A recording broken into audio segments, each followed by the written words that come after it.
અમે તારી પાછળ છીએ. તમે બધા પણ મારી પીઠ બળશો. અત્યારે સ્થિતિ મારી થોડી ખરાબ છે, પણ હું 15 દાડા પછી મેં દાદાને ખાતરી આપી છે, મારા છોકરાઓને ખાતરી આપી છે કે હું હાજી થઈશ અને પાછી પહેલા જેમ સંસ્થામાં કામ કરતી હતી, દોડતી ને દોડતી, એવું કામ કરીશ ને તમારો બોજો અડધો હું લઈ લઈશ મારા માટે. આવું મેં કહીશ અને હું કરીશ. હવે ઈચ્છા ભગવાન જો પૂરી કરશે એવું મને લાગે છે, કારણ કે 75 વર્ષ મારા પૂરા થયા. 76મા વર્ષમાં હું બેઠી એટલે મારી ઘાત ગઈ, મોટી ઘાત હવે જતી રહી. આજે સવારમાં ઉઠી જે હું ઝાડવા સાથે હું વાત કરું છું, ઝાડવા મને જવાબ આપે છે, મારી આજે બહુ વાતો કરે છે. એમ આજે સવારમાં જ્યારે ઉઠી એકદમ પ્રકાશ પ્રકાશ પ્રકાશ મને દેખાયો અને એ પ્રકાશની અંદર કોણ આવ્યું ખબર નથી મને, પણ એટલે હજુ મને યાદ નથી. પણ એ પ્રકાશમાં મેં પૂછ્યું કેટલા વાગ્યા? દાદા બોલ્યા કે 4:30. દીપા હતી કે આશા હતી ખબર નથી, પણ બેમાંથી કોઈ દીકરીઓ હતી કે ગોપી હતી ખ્યાલ નથી, પણ 4:30 વાગ્યા. 4:30 વાગે દિવસ કેમ ઉગ્યો? આટલો મોટો દિવસ કેમ થઈ ગયો? હું કેટલું બધું ઊંઘી? આ સવાલ મને થયો.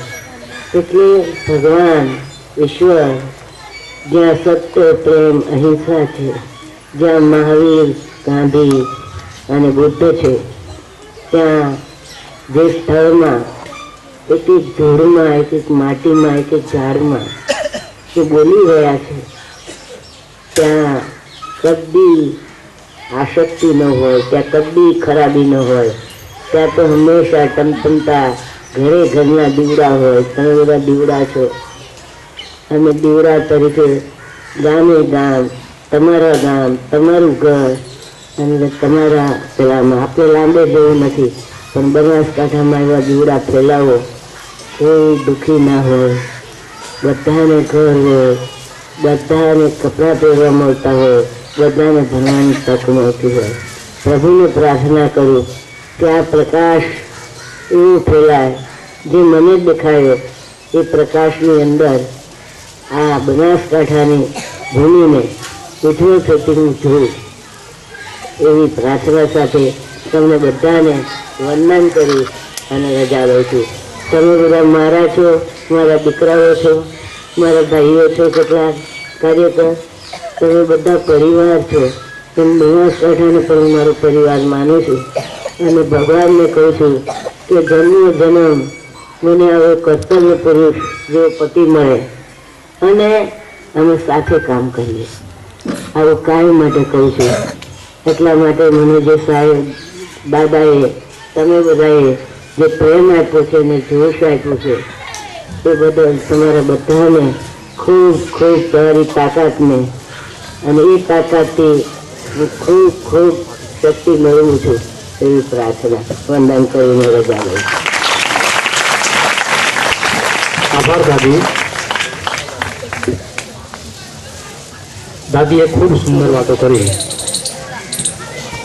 कि ऐ मेरी माँ तेरा जवाब नहीं, ऐ मेरी माँ तेरा जवाब नहीं, मैं जन्म लूं तो मेहर बा होना, तू मेरी बार बार बा होना, तू मेरी बार बार माँ होना.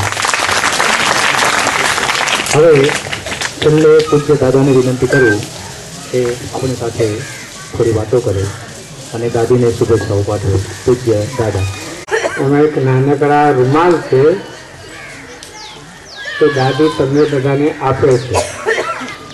તો દરેકને એક એક રૂમાલ અને ગોપીબેન તરફથી એક એક ચોકલેટ કે કંઈક છે, ગળી ગળી ફૂલફૂલ છે, એ દરેકને આપવામાં આવશે. અવ્યવસ્થા ન થાય એટલા માટે દરેક વિદ્યાર્થીને એમના વિભાગની રીતે સંખ્યાના પ્રમાણમાં આપી દેશે ત્યાં, એટલે તમે ત્યાંથી મેળવી લેજો. 12મા મહેમાનો આવ્યા છે એમને અહીંથી આપશે અને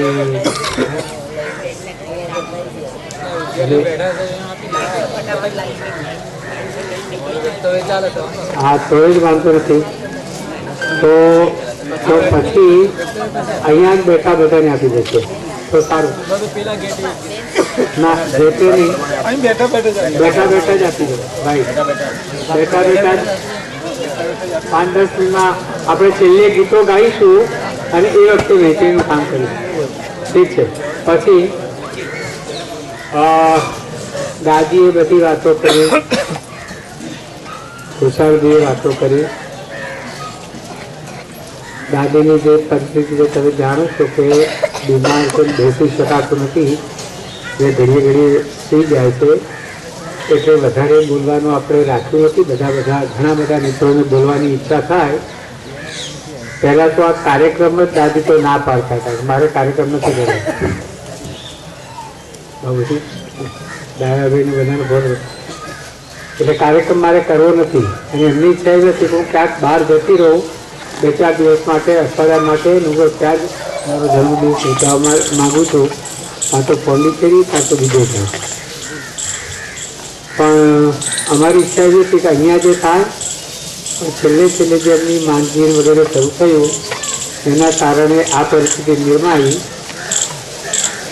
ખુશાલજીએ જે વાત કરી એ રીતે આપણે આપણી આ સંસ્થા છે, તમને બધાના દાદી છે, આપણે બધા કાર્યક્રમો આ કામ કરીએ છીએ. એટલા માટે કરીએ છીએ કે એકલા દાદી નહીં, એકલા હરિભાઈ નહીં, આપણા એટલા આ બધા કાર્યકર્તાઓ જે છે, આપણા બધા આચાર્યો અને બધા જે કંઈ નાના મોટા કાર્યકરગણ છે એ બધા જ ભાઈઓ, આપણા સેવક ભાઈઓ હોય કે ગમે તે નાનો મોટો દરેક કાર્યકર